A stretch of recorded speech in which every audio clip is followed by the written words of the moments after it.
어디서 눈을 똑바로 떠? 주제도 모르고! 형님의 매운 손날이 제 뺨을 사정없이 때렸습니다. 너는 이 집 식모야! 형님이 제 머리채를 한 움큼 움켜쥐더니 다시 손을 높이 치켜들었습니다. 저는 아무것도 못하고 눈을 질끈 감았습니다. 집주인 흉내내지 마! 13년이나 시부모님 수발을 들었는데 돌아온 건 짐승만도 못한 취급이었습니다. 그때였습니다. 거기서 뭐하니? 앞마당 모퉁이에서 들려온 시어머니의 서늘한 목소리.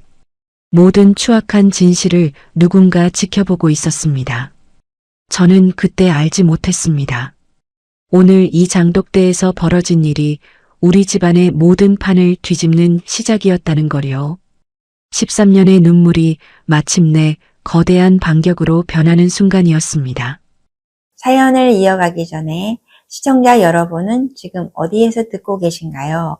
댓글로 알려주시면 오늘 하루 좋은 일만 생기시라고 기운 팍팍 보내드릴게요. 새벽 공기가 차갑게 내려앉은 경기도 외곽의 어느 전원주택입니다. 마당 한편에는 순옥이 정성껏 닦아놓은 장독 항아리 수백 개가 줄을 지어 서 있어요. 순옥은 오늘도 새벽 5시에 눈을 떠 거칠어진 손으로 시아버지의 미음을 끓입니다. 구수한 쌀 냄새가 온 집안에 퍼지지만 순옥의 마음은 왠지 모르게 무거웠어요. 오늘은 시어머니 순실 여사가 두 아들 내외를 모두 불러 모은 가족회의 날이기 때문입니다. 13년이라는 긴 세월이었습니다. 꽃 같던 젊은 날을 이 집 부엌에서 그리고 시아버지의 병상 곁에서 다 보냈어요. 뇌경색으로 몸의 오른쪽이 마비된 시아버지를 수발하며 순옥의 손마디는 굵어졌습니다. 하지만 순옥은 한 번도 불평한 적이 없었어요.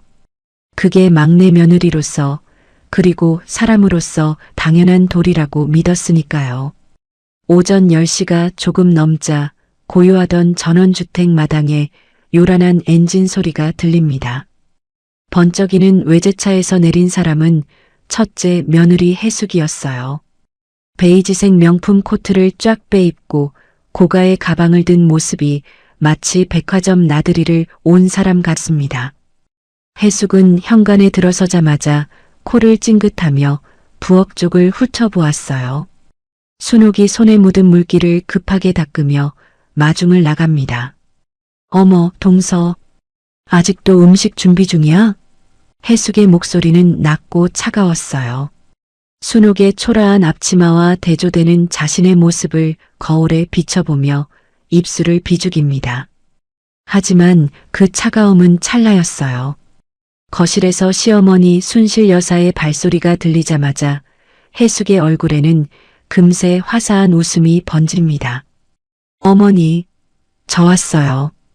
그동안 별거 없으셨죠? 제가 더 자주 왔어야 했는데 정말 죄송해요. 해숙은 어느새 순실 여사의 팔짱을 끼고 애교 섞인 목소리로 효부 흉내를 냅니다. 순옥은 그 익숙한 이중성에 가슴 한구석이 답답해졌지만 묵묵히 마지막 상을 차렸어요. 정성껏 차려진 상 위에는 시어머니가 좋아하는 나물과 정갈한 음식들이 가득했습니다. 드디어 거실 소파에 가족들이 모두 모여 앉았습니다. 가운데에 앉은 순실 여사의 앞에는 낡은 서류 봉투 하나가 놓여 있었어요. 시아버지는 방에서 겨우 잠드셨고 거실에는 숨막히는 침묵이 감돌았습니다. 순실 여사가 안경을 고쳤으며 천천히 입을 열었어요. 너희 아버지가 저 모양이니 내가 죽기 전에 재산 정리를 좀 해야겠다. 그 말에 해숙의 눈이 번쩍 뜨입니다. 부동산 투기로 돈맛을 본 해숙에게 재산이라는 단어는 무엇보다 달콤했으니까요. 순실 여사는 서류 봉투에서 통장 서류를 꺼내 보이며 말을 이어갔습니다. 내가 최근에 태양광 부지로 땅을 좀 정리해서 현금이 3억 정도 생겼다. 이건 전부 우리 장남네에게 주기로 결정했다. 순간 거실 안의 공기가 얼어붙었습니다. 순옥은 자신의 귀를 의심했어요. 13년 동안 시부모님 대소변을 받아내며 헌신한 건 막내 며느리인 자신이었어요. 허리가 끊어질 듯한 통증을 참아가며 병수발을 들 때 장남 부부는 명절에만 얼굴을 비췄습니다. 그런데 3억이라는 큰 돈이 전부 장남네에게 간다니요. 장남은 이 집안의 기둥이고 나중에 제사도 모셔야 하니까 그게 당연한 법이야. 순실 여사의 목소리는 흔들림이 없었습니다. 순옥의 남편 원봉은 그저 죄인처럼 고개를 숙인 채 아무 말이 없었어요. 해숙은 터져 나오려는 웃음을 참느라 입술을 파르르 떨었습니다. 그러고는 아주 공손한 태도로 대답했어요. 어머니, 정말 어려운 결정하셨네요. 저희가 그 뜻 받들어서 어머니 아버님 더 정성껏 모실게요. 걱정 마세요. 해숙은 순옥을 슬쩍 곁눈질하며 비릿한 미소를 지었습니다. 그 눈빛은 마치 너는 평생 일만 하다가 빈손으로 쫓겨날 팔자라고 비웃는 것 같았어요. 순실 여사는 이어서 전원주택 등기부 등본을 꺼내 들었습니다. 그리고 이 집은 일단 내 명의로 그대로 둘 거다. 나중에 내가 눈 감으면 그때 막내네에게 주마. 공증도 없고 유언장도 없는 그저 입으로만 내뱉은 허울뿐인 약속이었어요. 순옥은 가슴속 깊은 곳에서 무언가 무너져 내리는 소리를 들었습니다. 돈이 탐나서 한 고생은 아니었지만 자신의 헌신이 이렇게나 가볍게 취급받는다는 사실에 숨이 막혀왔어요. 하지만 해숙은 달랐습니다. 3억이라는 확답을 받아내자 입꼬리가 귀에 걸릴 듯 싱글벙글 웃음이 끊이지 않았어요. 해숙은 시어머니의 팔짱을 더 꽉 끼며 애교 섞인 목소리로 말했습니다. 어머니, 정말 잘 생각하셨어요. 오늘은 제가 어머니 곁에서 자면서 말동무도 해드리고 효도 좀 할게요. 아유, 우리 어머니 마음이 너무 고우셔서 큰일이라니까요. 해숙은 기세등등하게 거실 상석을 차지하고 앉았습니다. 마치 이미 이 집의 안주인이라도 된 것처럼요. 순옥은 무거운 마음을 억누르며 남은 뒷정리와 설거지를 위해 부엌으로 향했습니다. 시어머니 곁에 딱 붙어 앉아 가식적인 웃음을 흘리는 해숙을 뒤로 한 채 순옥은 차가운 물에 손을 담갔습니다. 순옥의 등 뒤로 거실의 웃음소리가 칼날처럼 날아와 박히는 오후였습니다. 가족들이 거실에서 과일을 먹으며 화기애애한 대화를 나누는 사이 순옥은 산더미처럼 쌓인 설거지거리를 들고 다시 부엌으로 향했습니다. 3억이라는 큰 돈을 장남에게 주겠다는 시어머니의 선언 이후 거실 분위기는 어느 때보다 밝았어요. 하지만 순옥의 마음은 차갑게 식어버린 잔반처럼 가라앉아 있었습니다. 그때 거실에서 웃음꽃을 피우던 첫째 동서 해숙이 슬그머니 부엌으로 들어왔어요. 해숙은 고무장갑을 낀 순옥의 곁으로 다가와 아주 다정한 목소리로 말을 겁니다. 동서, 혼자 하느라 힘들지? 내가 좀 도와줄까? 거실에 앉아있는 시어머니가 들으라는 듯 해숙의 목소리는 한없이 부드러웠어요. 순옥이 괜찮다며 손사래를 치려던 찰나였습니다. 해숙이 순옥의 팔뚝을 낚아채듯 움켜잡았어요. 아까보다 훨씬 강한 힘이었고 손톱이 얇은 옷감을 뚫고 살을 파고들었습니다. 아, 형님 아파요. 순옥이 나지막이 비명을 질렀지만 해숙은 팔을 놓아주지 않았어요. 오히려 순옥의 귀에 입술을 바짝 갖다 대고는 소름 끼치게 낮은 목소리로 속삭였습니다. 어디서 아픈 척이야?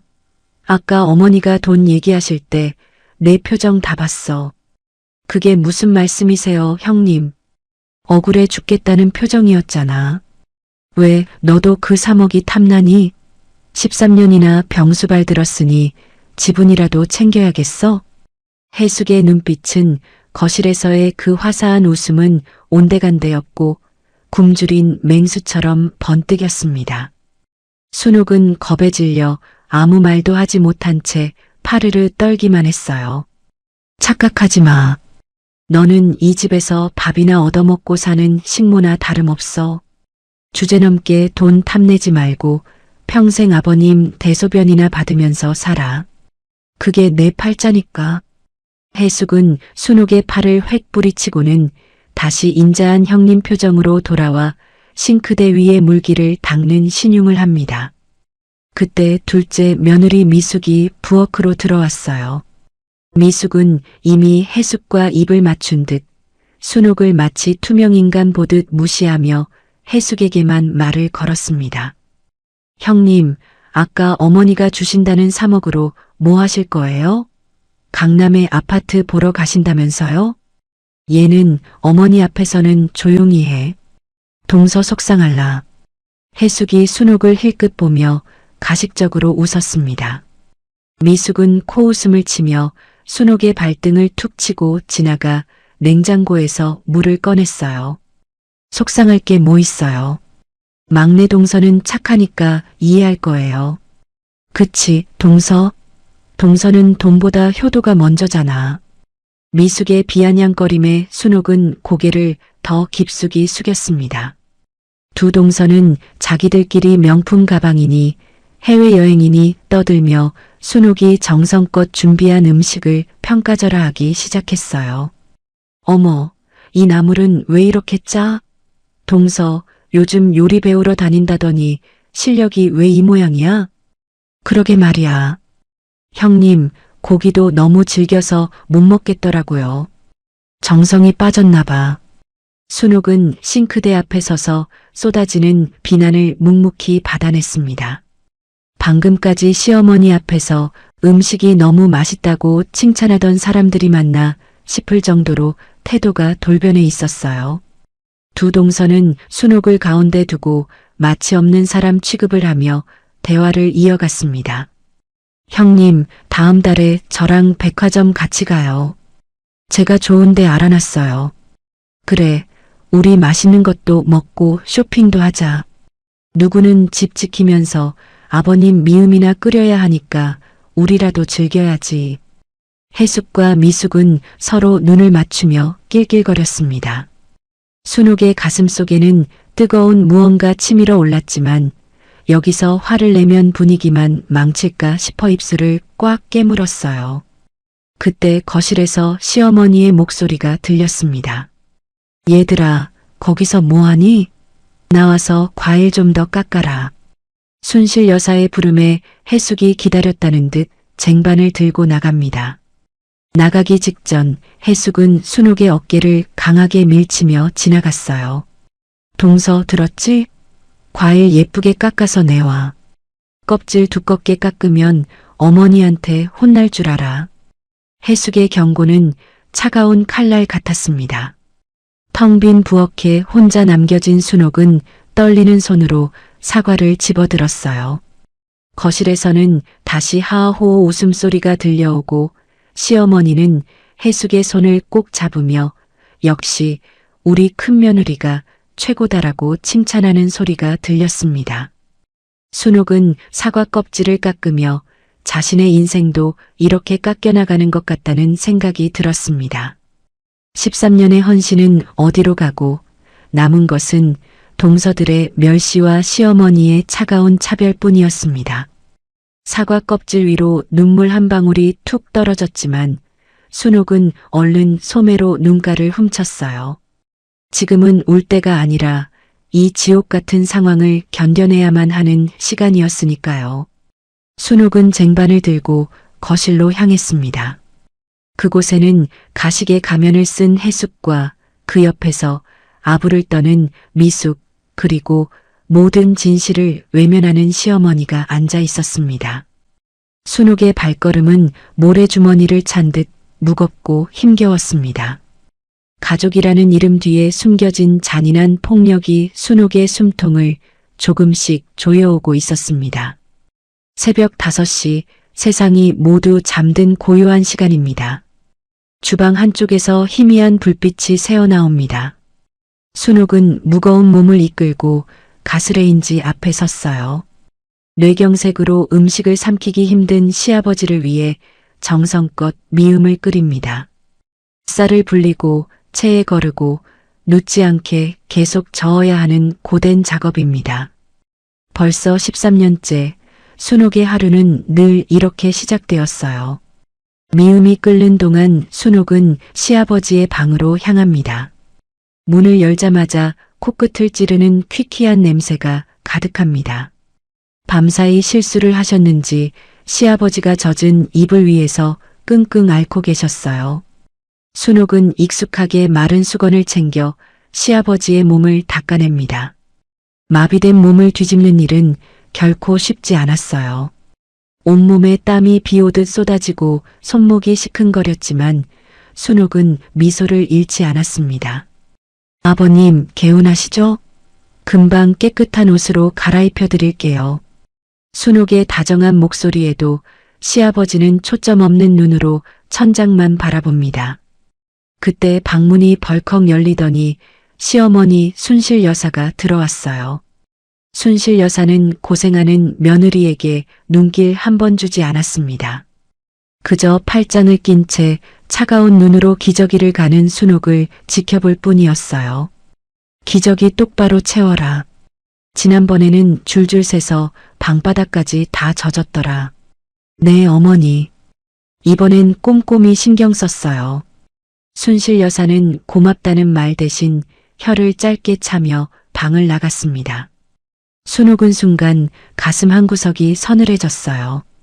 13년을 자식보다 더 정성으로 모셨건만 시어머니의 눈에 순옥은 그저 당연한 일을 하는 일꾼에 불과했습니다.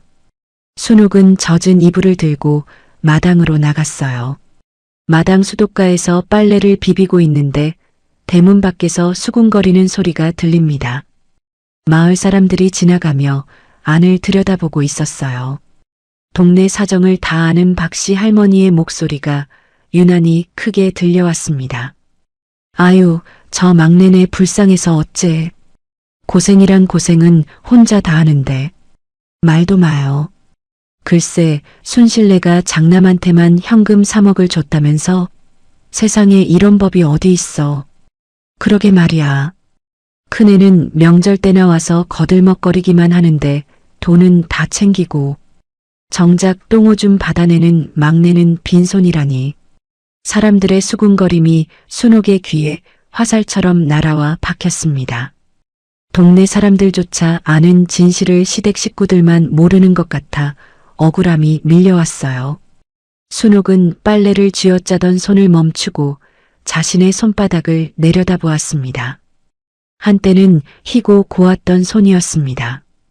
이제는 마디마디가 굵어지고 굳은 살이 박혀 투박하기 짝이 없었어요. 물기가 마를 날 없는 거친 손등 위로 참았던 눈물이 툭 떨어졌습니다. 점심때가 되어 순옥은 시장에 들렀습니다. 어간장을 담글 재료를 사기 위해서였어요. 시장 상인들도 순옥을 보며 안쓰러운 표정을 지었습니다. 순옥이 왔어? 얼굴이 왜 이렇게 반쪽이야?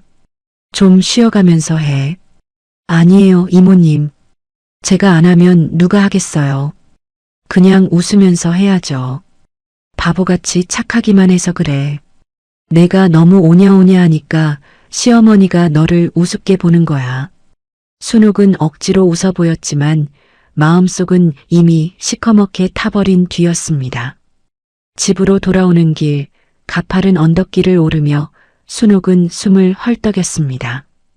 등의 짐 보짐보다 마음의 짐이 더 무겁게 느껴지는 오후였어요. 집에 도착하자마자 시어머니의 날선 목소리가 들려옵니다. 시장에 가서 자고 왔니? 영감 미움 줄 시간이 지났는데 어딜 그렇게 쏘다녀. 죄송해요, 어머니. 간장 재료 사느라 좀 늦었어요. 핑계 대지 마라.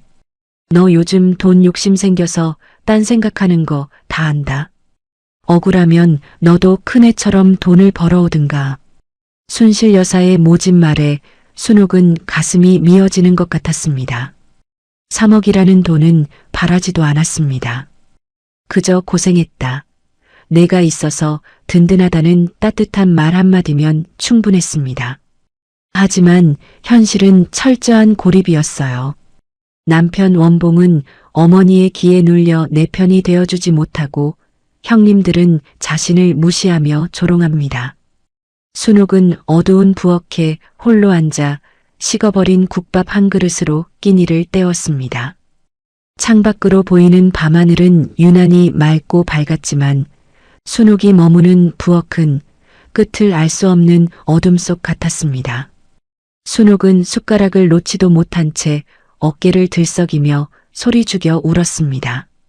거친 손등으로 눈물을 닦아내도 자꾸만 흘러내리는 눈물은 멈출 줄을 몰랐습니다. 13년의 헌신이 이토록 시리고 아픈 배신으로 돌아올 줄은 꿈에도 몰랐던 순옥이었습니다. 시계 소리만 째깍거리는 깊은 밤입니다. 모두가 잠든 시간 순옥은 홀로 주방에 남았어요. 낮 동안 동서들에게 무시당하고 시어머니께 구박받은 마음이 진정되지 않았습니다. 순옥은 잡생각을 떨쳐내려 평소 미뤄뒀던 주방 깊숙한 수납장을 정리하기 시작했어요. 먼지가 뽀얗게 쌓인 수납장 구석에서 낡고 빛바랜 수첩 하나가 툭 떨어졌습니다. 순옥은 바닥에 떨어진 수첩을 집어들었어요. 표지에는 시어머니 순실 여사의 정갈한 글씨로 가계부라고 적혀 있었습니다.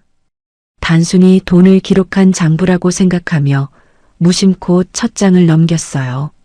그런데 첫 장을 넘기자마자 순옥은 숨이 멎는 듯한 기분을 느꼈습니다. 돈은 사람의 숨겨진 얼굴을 드러낸다. 굵고 힘있게 적힌 문구가 순옥의 눈을 사로잡았습니다. 떨리는 손으로 다음 장을 넘기자 그곳에는 가계부라고 부르기엔 너무나 생생한 일기들이 가득했어요. 특히 최근 며칠간의 기록은 순옥의 가슴을 세차게 뛰게 했습니다. 오늘 현금 3억을 장남에게 주겠다고 선언했다. 해수기의 입꼬리가 파르르 떨리는 것을 보았다. 그 아이는 돈 냄새를 맡자마자 효부의 가면을 썼다. 순옥은 바닥에 주저앉아 홀린 듯 일기장을 읽어내려갔습니다. 시어머니는 치매기가 있거나 살이 분별을 못하는 노인이 아니었어요. 오히려 집안에서 일어나는 모든 일을 매의 눈으로 지켜보고 있었습니다. 일기장 곳곳에는 해숙과 미숙의 실체가 낱낱이 적혀 있었습니다. 해숙이가 순옥이 몰래 싱크대 밑에서 팔을 비트는 것을 보았다. 미숙이는 순옥이를 투명인간 취급하며 비웃더구나. 인간의 탈을 쓰고 어찌 저토록 잔인할 수 있을까. 순옥은 눈을 비비며 다시 읽었습니다. 시어머니는 모든 것을 알고 계셨어요. 해숙이 앞에서는 생글생글 웃으며 시어머니 비위를 맞췄지만 뒤에서는 순옥을 얼마나 악독하게 괴롭혔는지 순실 여사는 이미 다 파악하고 있었습니다. 그때 뒤에서 들려오는 낮은 목소리에 순옥은 깜짝 놀라 몸을 일으켰습니다. 거기서 뭐하니 순옥아.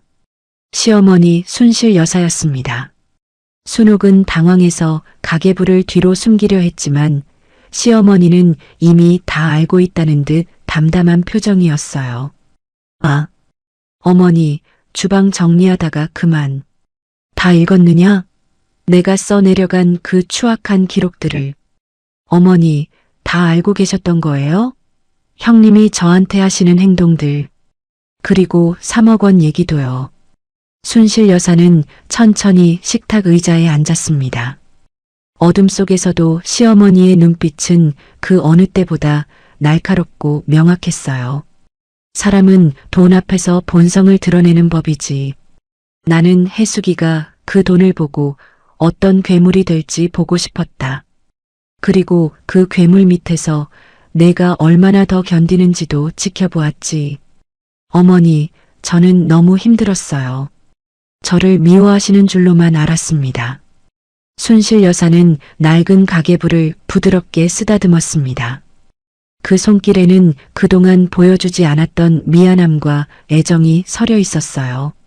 미안하다, 순옥아. 너를 시험하려는 건 아니었다. 다만 이 집안의 미래를 누구에게 맡길지 확신이 필요했어. 내 아들들이지만 그놈들은 돈밖에 모른다. 며느리들도 마찬가지고. 그럼 그 3억은 정말로 형님네 주시는 건가요? 순실 여사는 의미심장한 미소를 지으며 순옥을 바라보았습니다. 그 웃음 뒤에는 거대한 폭풍이 숨겨져 있는 듯 했어요. 걱정 마라. 돈은 주기로 했으니 줄 것이다. 하지만 그 돈이 독이 될지 약이 될지는 해숙이 그 아이에게 달렸지. 순옥아, 너는 지금처럼만 아버님 곁을 지켜다오. 순옥은 시어머니의 말씀에 온몸에 소름이 돋았습니다. 시어머니는 다시 자리에서 일어나 방으로 향하며 마지막 한마디를 던졌습니다.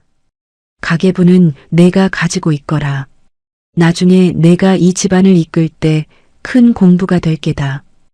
홀로 남겨진 순옥은 품에 안긴 가계부를 꼭 쥐었습니다. 거칠어진 손등 위로 알 수 없는 용기가 솟구쳤어요. 해숙의 위협과 미숙의 무시가 더 이상 두렵지 않았습니다. 순옥은 어둠 속에서도 빛나는 가계부의 문구를 다시 한번 마음속에 새겼습니다. 돈은 사람의 숨겨진 얼굴을 드러내고 진실은 결국 승리한다는 사실을요. 밤하늘의 달빛이 창문을 통해 순옥의 결연한 표정을 비추고 있었습니다. 아침 식사 준비로 분주함이 집안을 가득 채우고 있습니다. 순옥은 아침상에 올릴 김치를 꺼내기 위해 뒷마당 장독대로 향했어요. 어젯밤 시어머니와 나눈 대화 때문에 마음이 복잡했지만 겉으로는 평소처럼 묵묵히 일에 집중했습니다. 그런데 항아리 뚜껑을 열기도 전에 차가운 그림자가 순옥을 덮쳤습니다. 첫째 동서 해숙과 둘째 동서 미숙이 어느새 뒤따라와 순옥을 에워싼 것이었어요. 동서, 거기 좀 서봐. 우리랑 얘기 좀 해야지. 해숙의 목소리는 평소보다 훨씬 날카롭고 서늘했습니다. 순옥은 김치 보울을 품에 안은 채 조심스럽게 뒤를 돌아보았어요. 형님, 김치만 꺼내서 금방 들어갈게요. 너 아까부터 어머니 근처에서 왜 자꾸 알랑거려? 응? 미숙이 옆에서 거들며 순옥의 어깨를 획 밀쳤습니다. 순옥이 중심을 잃고 휘청거리자 미숙은 비웃으며 다시 한번 순옥을 장독대 쪽으로 몰아붙였어요. 어머니가 3억 우리 주신다니까 아주 기분이 나쁜가 봐. 내가 장남내 몫을 탐내면 어떡해? 맞아. 동서, 양심이 있어야지. 너는 이 집에서 먹고 자는 것만으로도 감지덕지해야 하는 거 아니야? 순옥은 억울함에 목이 메어왔습니다. 13년의 세월을 헌신했는데 돌아오는 건 돈 욕심쟁이라는 오명뿐이었어요. 형님, 저는 한 번도 재산 탐낸 적 없어요. 어머님이 결정하신 일인데 제가 관여할 일이 아니잖아요. 이게 어디서 꼬박꼬박 말대답이야? 내가 어머님 귀에 대고 무슨 바람을 넣었는지 우리가 모를 줄 알아? 해숙이 갑자기 순옥의 뺨을 세차게 내리쳤습니다. 찰싹 하는 소리가 정적을 깨고 뒷마당에 울려 퍼졌어요. 순옥의 고개가 힘없이 돌아갔고 입술 끝에서 비릿한 피냄새가 올라왔습니다. 순옥은 너무 놀라 소리조차 지르지 못한 채 뺨을 감싸쥐었습니다. 아파? 이게 아파? 나는 내가 우리 목 가로채려는 생각만 하면 자다가도 피가 거꾸로 솟아. 해숙의 눈은 이미 광기에 사로잡힌 듯 번뜩였습니다. 해숙은 멈추지 않고 순옥의 머리채를 한 움큼 쥐어 잡았습니다. 머리카락이 뿌리째 뽑혀나갈 듯한 극심한 통증에 순옥의 몸이 바닥으로 꺾였어요. 형님, 제발 살려주세요. 제가 잘못했어요. 제발 놓아주세요. 잘못한 건 알아? 너 요즘 유통사업 한다고 나대고 다닌다며? 너 같은 식모 주제에 무슨 사장이야? 그건 제 힘으로. 밤잠 안 자고 아버님 모시면서 틈틈이 준비한 거예요. 형님한테 피해 준 적 없어요. 순옥의 울 섞인 항변에 해숙은 코웃음을 쳤습니다. 그러고는 순옥의 얼굴을 바닥 쪽으로 더 강하게 짓눌렀어요. 피해? 내가 숨 쉬는 것 자체가 우리한테 피해고 민폐야. 건방지게 재산 욕심내지 마. 너 그 유통업인지 뭔지 내가 아는 부동산 인맥 다 동원해서 당장 망하게 할 수도 있어. 내 말 장난으로 들리니? 미숙은 옆에서 그 광경을 지켜보며 즐겁다는 듯 손뼉을 쳤습니다. 어머 형님, 얘 표정 좀 봐요. 아주 겁에 질렸네. 동서, 형님 말씀 잘 들어. 아니면 내 장사뿐만 아니라 내 남편 원봉이까지 이 집에서 쫓겨날 줄 알아. 순옥은 차가운 흙바닥에 무릎이 꺾인 채로 하염없이 눈물을 흘렸습니다. 뺨은 불덩이처럼 달아오르고 머릿속은 하얗게 비어버린 듯 했어요. 그토록 믿었던 가족이라는 울타리가 자신을 짓밟는 무기가 되어 돌아온 사실이 믿기지 않았습니다. 어떻게 가족끼리 이럴 수 있어요? 제가 13년 동안 이 집에서 식구들 비위 맞추고 아버님 수발 든 거 다 보셨잖아요. 가족? 누가 너랑 가족이래? 착각하지 마. 너는 그냥 우리 집 뒤치다꺼리나 하는 식모일 뿐이야. 어디서 감히 가족이라는 단어를 입에 올려? 해숙은 다시 한번 순옥의 뺨을 때리려 손을 높이 치켜들었습니다. 순옥은 질겁하며 두 눈을 질끈 감고 몸을 웅크렸어요. 폭력이 이어지려는 바로 그때였습니다. 근처 창고 뒤편에서 바스락하고 나뭇가지가 부러지는 소리가 들렸습니다. 동시에 묵직한 발소리가 들려왔어요. 누구야? 거기 누구 있어? 해숙이 깜짝 놀라 손을 멈추고 창고 쪽을 바라보았습니다. 미숙도 당황한 듯 주변을 살피며 해숙의 옷자락을 급하게 붙잡았어요. 형님, 누가 들었으면 어떡해요? 일단 안으로 들어가요. 재수없게 누구한테 들키면 골치 아파져요. 해숙은 분이 덜 풀린 듯 순옥의 어깨를 발로 툭 밀쳤습니다. 들으면 어때? 어차피 이 집 실세는 나야. 순옥아, 오늘 이 집 밖으로 내뱉기만 해봐. 내 장사뿐만 아니라 내 남편 목숨줄까지 내가 쥐고 있다는 거 명심해. 알았어? 해숙은 가쁜 숨을 몰아쉬며 옷매무새를 거칠게 다듬고는 미숙과 함께 안채로 사라졌습니다. 차디찬 흙바닥에 쓰러진 순옥은 떨리는 손으로 땅을 짚고 겨우 몸을 일으켰어요. 뺨은 불덩이처럼 달아올랐지만 흐트러진 머리카락 사이로 비치는 순옥의 눈동자에는 그동안 본 적 없는 서늘한 빛이 감돌았습니다. 그때였습니다. 창고 모퉁이 쪽에서 다시 한번 묵직한 발소리가 들려왔어요. 순옥은 숨을 죽인 채 그 그림자의 주인을 향해 천천히 고개를 돌렸습니다. 그곳에는 이 모든 추악한 광경을 처음부터 끝까지 지켜보고 있었던 누군가가 서 있었습니다. 거기서 뭐 하느냐? 어둠 속에서 서서히 모습을 드러낸 사람은 다름 아닌 시어머니 순실 여사였어요. 순옥은 소스라치게 놀라며 급히 엉망이 된 얼굴을 가렸지만 시어머니의 눈빛은 이미 모든 실상을 꿰뚫어 보고 있었습니다. 시어머니는 지팡이를 짚은 손을 파르르 떨며 방금 해숙과 미숙이 사라진 길목을 한참 동안 노려보았습니다.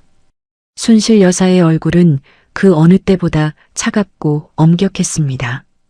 당황한 해숙이 안채에서 다시 나오려다 시어머니를 보고는 급히 표정을 바꾸려 했지만 시어머니는 이미 그 가식의 끝을 본 뒤였습니다. 어머니, 언제부터 거기 계셨어요? 날이 추운데 왜 나오셨어요? 해숙의 목소리가 파르르 떨리고 있었습니다. 순실 여사는 대답 대신 해숙의 눈을 빤히 응시했어요. 그러고는 바닥에 주저앉아 뺨을 감싸 쥐고 있는 순옥에게로 시선을 옮겼습니다. 순옥아, 일어나거라. 내가 왜 바닥에 무릎을 꿇고 있느냐? 어머니, 그게 아니라요. 동서가 발이 미끄러져서 제가 잡아주려다가 해숙이 황급히 변명하며 순옥의 팔을 잡아 일으키려 했습니다.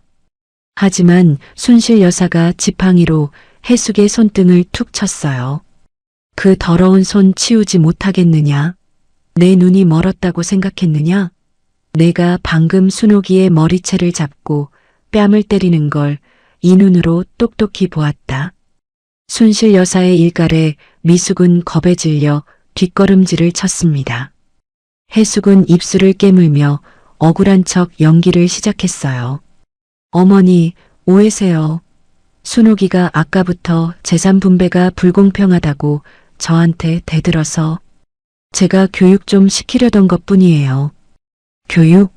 내가 무슨 자격으로 내 며느리를 교육한다는 말이냐?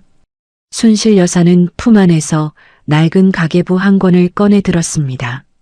순옥이 어젯밤 주방에서 발견했던 바로 그 수첩이었어요. 너희가 그동안 순옥이를 식모 취급하며 괴롭힌 거 내가 모를 줄 알았더냐? 여기 이 가계부에 너희가 한 짓들이 날짜별로 다 적혀 있다. 해숙의 눈동자가 흔들렸습니다. 순실 여사는 가계부를 펼쳐 해숙의 눈앞에 들이밀었어요. 3억을 준다고 했을 때 내 눈에 서린 그 탐욕을 보았다. 내가 일부러 돈을 먼저 준다고 한 이유가 뭔지 아느냐? 돈은 사람의 숨겨진 얼굴을 드러내기 때문이지. 어머니, 그게 무슨 말씀이세요? 너희의 본성을 보려고 시험한 것이다. 과연 이 집안을 이끌어갈 자격이 있는지 보려 했어. 그런데 너희는 내 기대를 저버리고 괴물이 되었구나. 해숙은 이제 가면을 벗어던지고 악에 받친 목소리로 소리를 질렀습니다. 그래서요. 장남한테 3억 주기로 한 약속 물으시겠다는 거예요? 이미 친척들한테도 다 말씀하셨잖아요. 약속? 내가 준 건 희망이 아니라 내 놈들의 밑바닥을 확인할 미끼였다. 내 재산은 단 1원도 너희에게 가지 않을 것이다. 순실 여사의 폭탄 선언에 해숙과 미숙은 정신이 나간 듯 서로를 쳐다보았습니다. 순실 여사는 떨리는 순옥의 손을 꼭 잡았어요. 순옥아, 이 가계부는 단순한 장부가 아니다. 13년 동안 내가 흘린 눈물과 헌신이 담긴 내 마음이다. 이 집안의 모든 권한과 내 비법은 이제 내 것이다. 어머니, 저는 그런 거 바라고 한 일이 아니에요. 안다. 그래서 내가 주인인 게다. 첫째야, 둘째야. 당장 이 집에서 나가거라. 너희 같은 독사들에게 줄 밥은 단 한 톨도 없다. 지팡이로 땅을 힘차게 내리치는 순실 여사의 모습은 거대한 산처럼 당당했습니다. 해숙은 분함에 몸을 떨며 순옥을 쏘아보았지만 이미 상황은 돌이킬 수 없었습니다. 순옥은 눈물을 닦으며 시어머니의 곁에 섰어요. 항상 작고 초라해 보였던 순옥의 어깨가 오늘따라 유난히 단단해 보였습니다. 뒷마당에는 차가운 겨울바람이 불었지만 순옥의 가슴 속에는 그 어느 때보다 뜨거운 불꽃이 피어오르고 있었습니다. 13년의 인내가 결실을 맺는 순간이었고 악인들의 가식은 시어머니의 섰을 퍼런 꾸짖음 앞에 산산조각이 났습니다. 순실 여사는 순옥의 거친 손등을 어루만지며 낮게 속삭였습니다. 고생했다, 셋째야. 이제 내가 이 집의 진짜 주인이다. 그 한마디에 순옥에 맺혔던 응어리가 눈물과 함께 씻겨 내려갔습니다. 반전의 서막이 지나가고 이제 진정한 정의의 시간이 다가오고 있었습니다. 뒷마당의 차가운 공기가 순실 여사의 섰을 퍼런 기세에 얼어붙은 듯 했습니다. 순실 여사는 지팡이를 고쳐 잡으며 아직도 정신을 못 차리고 서 있는 해숙과 미숙을 매섭게 노려보았어요. 해숙은 억울하다는 듯 발을 동동 구르며 소리를 높였습니다. 어머니, 이건 말도 안 돼요. 이미 주시기로 한 3억은 물론이고 예전에 사업 자금으로 주신 5억을 어떻게 다시 내놓으라고 하세요? 그건 이미 저희 재산이라고요. 순실 여사의 입가에 비릿한 미소가 번졌습니다. 내 재산? 내가 내 아들 앞날 생각해서 내준 돈이지. 내가 내 며느리 때리라고 준 돈인 줄 아느냐? 너희가 그 돈으로 강남에 아파트 사고 투기하러 다닐 때 이 막내애는 시장 통해서 남들 눈 피해가며 어간장 배달하고 내 아버님 병수발 들었다. 미숙이 옆에서 겁에 질린 목소리로 거들었어요.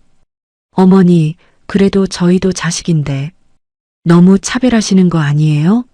막내 동서는 그냥 집안일만 한 거잖아요. 입 닥치지 못해. 집안일? 너희는 명절에 와서 밥 한 끼 먹는 것도 귀찮아했지? 아버님 병원 한번 제대로 모시고 간 적 있어? 똥오줌 묻은 이불 한번 빨아본 적 있느냐고 묻잖느냐? 순실 여사의 호통에 뒷마당이 쩌렁쩌렁 울렸습니다. 순실 여사는 품 안에서 서류 봉투 하나를 더 꺼내 해숙의 가슴팍에 던졌어요. 당장 읽어봐라. 내가 변호사 만나서 이미 공증까지 마친 서류다. 너희에게 준 5억 증여계약 위반으로 즉각 회수 절차 밟을 거다. 부모를 유기하고 학대한 자식에게 줄 돈은 단 한 푼도 없어. 해숙이 서류를 집어들더니 손을 부르르 떨었습니다. 어머니, 정말 이러시면 저희 죽는 꼴 보시겠다는 거예요? 저희 그 돈 없으면 지금 버려놓은 사업들 다 망한다고요. 망하든 말든 내 알 바 아니다.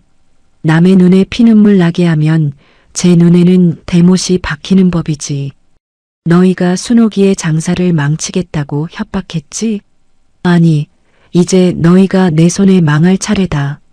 순옥은 시어머니의 뒤편에서 조용히 눈물을 훔치고 있었습니다. 13년의 서러움이 시어머니의 말 한마디 한마디에 씻겨 내려가는 기분이었어요. 해숙은 독이 바짝 오른 눈으로 순옥을 쏘아보며 악을 썼습니다. 이게 다 너 때문이지? 내가 어머니 꼬드겨서 우리 재산 다 가로채려는 거지? 이 여우 같은 년. 해숙이 다시 순옥에게 달려들려 하자 순실 여사가 지팡이로 앞을 가로막았습니다. 어디서 감히 누구한테 손을 대느냐? 잘 들어라. 이 전원주택과 내 소유의 모든 농지, 임야의 명의는 오늘부로 막내 며느리 순옥이에게 이전한다. 네, 어머니, 그게 무슨... 이 집은 장남한테 주셔야죠. 장남? 부모 귀한 줄 모르는 장남이 무슨 소용이냐? 내 집 지키고 내 영감 지킨 사람은 내 아들들이 아니라 바로 이순옥이다. 사람 귀한 줄 모르는 너희 같은 괴물들에게 내 100만 평 땅을 한 평이라도 줄 것 같으냐? 순옥이 깜짝 놀라 시어머니의 소매를 붙잡았습니다. 어머니, 저는 정말 괜찮아요. 명이라니요. 저는 감당할 수 없어요. 순실 여사는 순옥의 거친 손을 자신의 두 손으로 꼭 감싸쥐었습니다. 그 손은 따뜻하고도 단단했어요. 순옥아, 너는 할 수 있다. 이건 내가 13년 동안 뿌린 씨앗의 결실이다. 너야말로 이 집안의 기둥이고 진정한 주인이야. 내가 가진 그 정직함과 인내가 이 집안을 살릴 게다. 해숙은 바닥에 주저앉아 엉엉 울기 시작했습니다. 하지만 그건 반성이 아니라 돈을 잃은 것에 대한 분통이었어요. 어머니, 제발이요. 제가 잘못했어요. 다시는 동서 안 괴롭힐게요. 제발 5억만은, 명예 이전만은 다시 생각해 주세요. 시끄럽다. 당장 내 집으로 돌아가거라. 내 아들 원우한테도 전해라. 어머니 손에 의절당하고 싶지 않으면 오늘 내로 내 손 붙잡고 빌러오라고. 하지만 명심해라. 내 결정은 절대 바뀌지 않는다. 순실 여사는 순옥을 이끌고 당당하게 안채로 향했습니다. 뒤에서 들려오는 해숙의 비명 같은 통곡 소리는 차가운 바람 소리에 묻혀갔습니다. 순옥은 시어머니의 든든한 등 뒤에서 처음으로 하늘을 보았습니다. 늘 구름 끼고 어둡기만 했던 순옥의 인생에 비로소 찬란한 햇살이 비치기 시작했습니다. 13년의 인내가 마침내 정의의 이름으로 승리한 순간이었습니다.